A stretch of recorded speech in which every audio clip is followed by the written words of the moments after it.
Dear students, আজকে general নলেজের class শুরু করছি। এটা হবে পার্ট 1। তো প্রথমেই আমি জিওগ্রাফি থেকে কিছু ট্রিক্স নিয়ে এসেছি। দেখুন আপনারা, আচ্ছা আমরা তো সবাই অবগত আছি না যে আমাদের ভারতের 28টা স্টেট আছে বর্তমানে এবং 8টা ইউনিয়ন টেরিটরি, এগুলো আমরা জানি। কিন্তু 28টা স্টেটের মধ্যে সব জায়গার যে মেন ক্ষমতায় থাকে তাকে বলা হয় বিধানসভা। যেমন আমাদের পশ্চিমবঙ্গের বিধানসভার নেত্রীকে মুখ্যমন্ত্রী হয়, মুখ্যমন্ত্রী এখন নেত্রী শ্রীমতী মমতা বন্দ্যোপাধ্যায়, তাদের বিধান সভা বলে। এইবার আমরা যেমন আপনারা সবাই অবগত আছেন যে পার্লামেন্ট তো ইন্ডিয়ান পার্লামেন্ট কী কী নিয়ে গঠিত হয়? সাধারণত প্রেসিডেন্ট, লোকসভা এবং রাজ্যসভা, এই তিনটে মিলে পার্লামেন্ট বলা হয়। তো আমি যেটা বলতে যাচ্ছি, এই যে 28টা স্টেটের মধ্যে যে মুখ্যমন্ত্রী বিধানসভার নির্বাচিত নেত্রী বা নেতা, তিনি মুখ্যমন্ত্রী হন। পাশাপাশি তাকে উপদেষ্টা কমিটি বলে আরেকটা থাকে, তাকে বলে বিধান পরিষদ। তো 28টা স্টেটেই তো আর বিধান পরিষদ নেই। এটা প্রায় যে কোনো পরীক্ষায় এটা একটা প্রশ্ন থাকে আর কি, যে নিচের কোন স্টেটটিতে বিধানসভা আছে বা নেই। তাহলে আমরা যদি জানতে পারি যে কটা স্টেট মানে রাজ্যে বিধান পরিষদ আছে, আমাদের ভারতবর্ষের 6টা স্টেটে বিধান পরিষদ আছে। সেটা আমরা কি করে মনে রাখবো তার একটা টেকনিক এখানে আছে। দেখুন, এখানে আমি লিখেছি অর্ধেক তেল ইউপির মধ্যে বিক্রি করে। যে কেউ ধরে নেন অর্ধেক তেল ইউপিতে বিক্রি করে, ইউপির মধ্যে বিক্রি করে। কেউ করে অর্ধেক তেল ইউপি মানে উত্তরপ্রদেশের মধ্যে বিক্রি করে। তাহলে অর্ধেক মানে দেখুন মনে থাকবে, অর্ধেক মানে অন্ধ্রপ্রদেশ, মিল আছে না ভালো? অর্ধেককে অন্ধ্রপ্রদেশ, তেল মানে তেলেঙ্গানা, তাহলে তেলেঙ্গানা যে বিধান পরিষদ আছে। আর আমি উপরে লিখেছি ইন্ডিয়ান 6 স্টেটস হ্যাভিং বিধান পরিষদ, 6টায় রাজ্য আছে। তাহলে অর্ধেকে অন্ধ্রপ্রদেশ, তেলে তেলেঙ্গানা, তাহলে অর্ধেক তেল ইউপির মধ্যে বিক্রি করে। তাহলে ইউপি মানে ইউপি, মধ্যে মানে মহারাষ্ট্র, মধ্যপ্রদেশ নয় কিন্তু, মধ্যে মানে মহারাষ্ট্র, বিক্রির বি মানে বিহার, আর করে মানে কর্ণাটক, করে কর্ণাটক। তাহলে অর্ধেক অন্ধ্রপ্রদেশ, তেল তেলেঙ্গানা, ইউপি, মহারাষ্ট্র, বিহার এবং কর্ণাটক। আরেকভাবে মনে রাখতে পারেন, এই যে সাউথের দিকে 3টে আছে, দেখেন অন্ধ্রপ্রদেশ, কর্ণাটক আর তেলেঙ্গানা, ঠিক আছে? তো অন্ধ্রপ্রদেশ ভেঙেই তো তেলেঙ্গানা হয়েছে না? তাহলে অন্ধ্রপ্রদেশ, তেলেঙ্গানা আর কর্ণাটক। আর উপরের দিক আছে ইউপি, মহারাষ্ট্র, বিহার। যে কোনোভাবে মনে রাখেন, তবে এটা একটা ট্যাকটিস, মনে রাখার কৌশল। অর্ধেক তেল ইউপির মধ্যে বিক্রি করে। তাহলে এটা আমরা জানলাম যে বিধান পরিষদ যে 6টি রাজ্যে আছে তার নাম কটা জেনে রাখতে হবে। এবং প্রশ্ন যে কোনোভাবে আসতে পারে যে নিচের কোনটিতে বিধান পরিষদ নেই, তারপর এখানে 4টে দিল, আর একটা দিল হয়তো পশ্চিমবঙ্গ দিল। তো পশ্চিমবঙ্গে তো বিধান পরিষদ নেই, পশ্চিমবঙ্গে বিধানসভা আছে। বিধানসভার যে হেড মানে কার্যকরী যে হেড, তাকে মুখ্যমন্ত্রী বলে শ্রীমতী মমতা বন্দ্যোপাধ্যায়। তাহলে এই ট্যাকটিক্সটা আমরা শিখে নিলাম। এবার 2 নম্বরে আরেকটা দেখুন, এটা আছে পশ্চিম বাহী নদী বা পশ্চিম বাহিনী নদী বা ওয়েস্টার্ন ফ্লোয়িং রিভার্স। মানে আমাদের ভারতবর্ষের মধ্যে কোন কোন নদীগুলো মানে ওয়েস্ট মানে পশ্চিম দিকে প্রবাহিত হয়। পশ্চিম দিকে প্রবাহিত হয় মানে কি, সেগুলো কোন সাগরে পড়বে বুঝতে পারছেন? আরব সাগরে পড়বে। তাহলে পশ্চিম দিকে প্রবাহিত হয় কোন কোন নদী, এটাও ইম্পর্টেন্ট, থাকেই সাধারণত কোশ্চেন। পূর্ব বাহিনী নদীও থাকে, এখানে হয়তো দিতে পারে কোনটি পশ্চিমবাহী নদী নয়, দিয়ে হয়তো 4টে দিয়াতে, আপনার মাহি নদীর হয়তো নামই শোনেননি, অনেকে আছে, আমিও শুনিনি আগে। তো এগুলো কিন্তু সব পশ্চিম বাহিনী নদী। পশ্চিম বাহিনী নদীর মধ্যে আমরা নর্মদা এবং তাপ্তির কথা সাধারণত সবাই জানি, কিন্তু আরও তো আছে।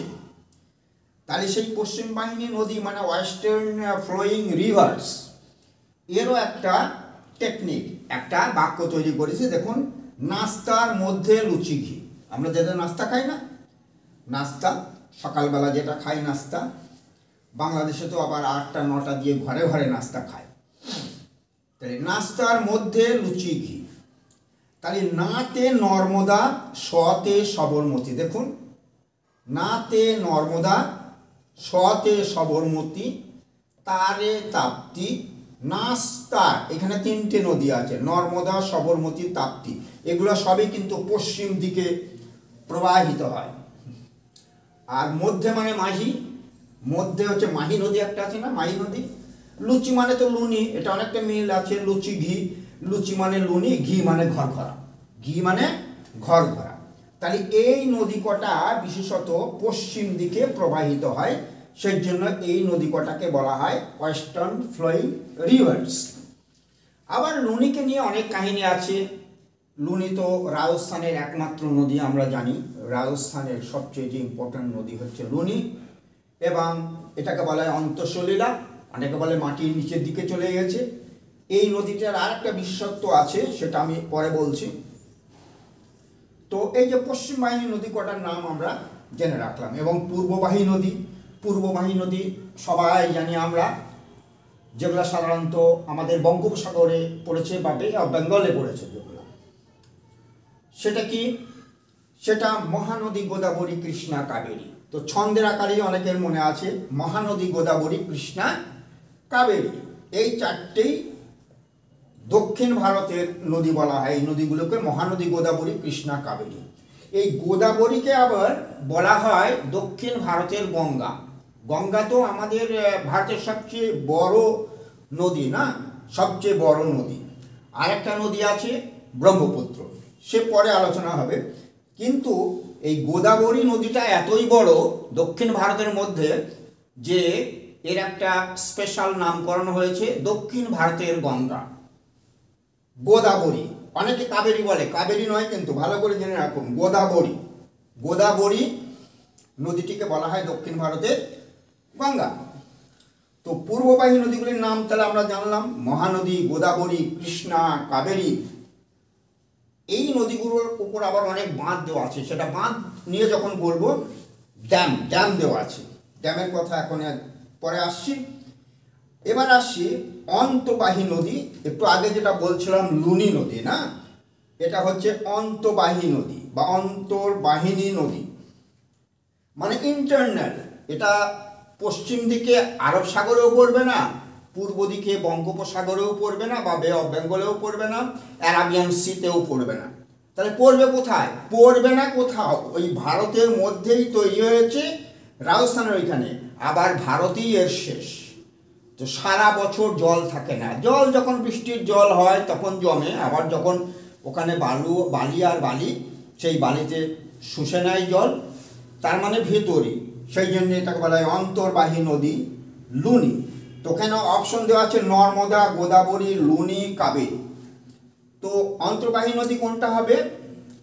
লুনি নদী। তাহলে কি আমরা অনেকগুলো ছন্দের আকারে জেনে ফেললাম না অনেকগুলো।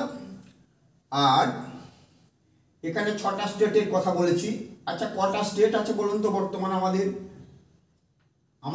বলেছি আমি প্রথম 28টা স্টেট, 8টা ইউনিয়ন টেরিটরি।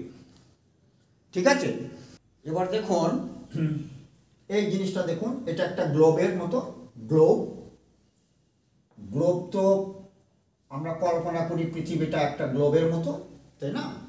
তো গ্লোবের আমরা এই জানি মাঝের এই যেটা দিয়ে, এটা হচ্ছে নর্থ আর এটা সাউথ, ঠিক আছে? ডাইনেরটা হবে ইস্ট, সবসময় ডান দিকে ইস্ট হয়, এটা হবে ওয়েস্ট। তাহলে এই যে মাঝের যে রেখাটা, এই 0 ডিগ্রি এইখান থেকে স্টার্ট হয়, এই যে এগুলো বলে অক্ষরেখা, এগুলো সবই কিন্তু অক্ষরেখা। যতগুলো টানবে এগুলো সব কি হবে? এগুলো সব অক্ষরেখা হবে। আর এইটা হচ্ছে সবচেয়ে বড় অক্ষরেখা, সেই জন্য এর নাম হচ্ছে বিষুব রেখা বা সমাক্ষরেখা বা ইকুয়েটার, আমরা ইংলিশে বলি ইকুয়েটার। তাহলে এই যে ইকুয়েটার হচ্ছে 0 ডিগ্রি, তার উপরে 23.5 ডিগ্রি 23.5 ডিগ্রি, এটা নর্থ বলতে হবে, কিন্তু এইটাকে মূল যদি ধরি তাহলে উপরটা নর্থ নিচেরটা সাউথ। তাহলে 23.5 ডিগ্রি নর্থে একটা রেখা কল্পনা করা হয়েছে, রেখা নেই কিন্তু পৃথিবীর উপরে, খুঁজে পাবেন না, কল্পনা করা হয়েছে, ইমাজিনারি লাইন। এইটাকে বলা হয় ট্রপিক অফ ক্যান্সার। কি বলে? Tropic of cancer, tropic of cancer বা কর্কট ক্রান্তি রেখা, তাই না? তাই বলে তো, কর্কট ক্রান্তি রেখা, কর্কট ক্রান্তি রেখা। তা আমার প্রশ্ন হচ্ছে, এই যে কর্কট ক্রান্তি রেখাটা বা ট্রপিক অফ ক্যান্সারটা আমাদের পশ্চিমবঙ্গের কোন কোন জেলার ভেতর দিয়ে গেছে? এটা মূল প্রশ্ন, ভেরি ভেরি ইম্পর্টেন্ট প্রশ্ন। তো আমাদের পশ্চিমবঙ্গের 23টা জেলা, 23টা জেলা ক্ষেত্রে 23টা জেলার ভেতর দিয়ে গেছে না, আমাদের এই লাইনটা যারা কৃষ্ণনগরে গেছেন, নদিয়ার কৃষ্ণনগরে যাওয়ার আগে ওই যে বাহাদুরপুরে ওইখান থেকে একটা ইমাজিনারি লাইন আছে, তবে লাইন খুঁজতে যাবেন না, ওখানে মনে হয় কোনো একটা চিহ্ন দেওয়া আছে, সেইটা হচ্ছে টপিক অফ ক্যান্সারের একটা পয়েন্ট। তাহলে ওয়েস্ট বেঙ্গলের ভেতর দিয়ে তো যাচ্ছে না, ওয়েস্ট বেঙ্গল, তারপর বর্ধমান, এটা বর্ধমান, কিন্তু ইস্ট বর্ধমান আবার তো দুটো ভাগে ভাগ হয়ে গেছে না, ইস্ট এবং ওয়েস্ট। তাহলে ইস্ট বর্ধমান আর বাঁকুড়া আর পুরুলিয়া, এই 4টি জেলার মধ্যে দিয়ে গেছে tropic of cancer. passes through the tropic of cancer passes through the 4 districts, the 4 states, na 4 district হবে।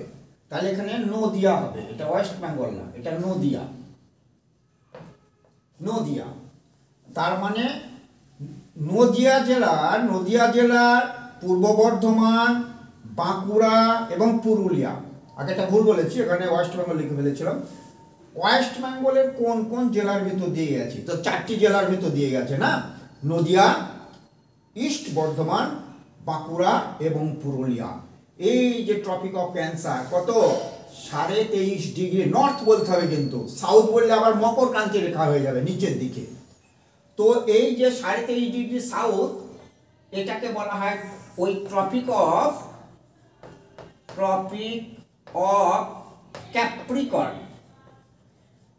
ট্রপিক অফ ক্যাপ্রিকর্ন বা মকর ক্রান্তি রেখা, মকর ক্রান্তি রেখা, মকর ক্রান্তি রেখা।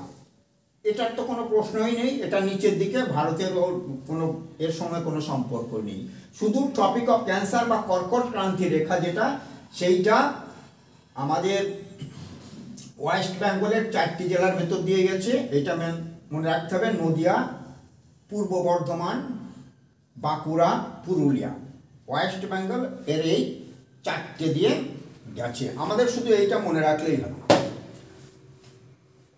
তাহলে এটা খুব ইম্পর্টেন্ট, কিন্তু এই যে কর্কট ক্রান্তি রেখাটা আমাদের পশ্চিমবঙ্গের কোন কোন জেলার ভিতর দিয়ে গেছে।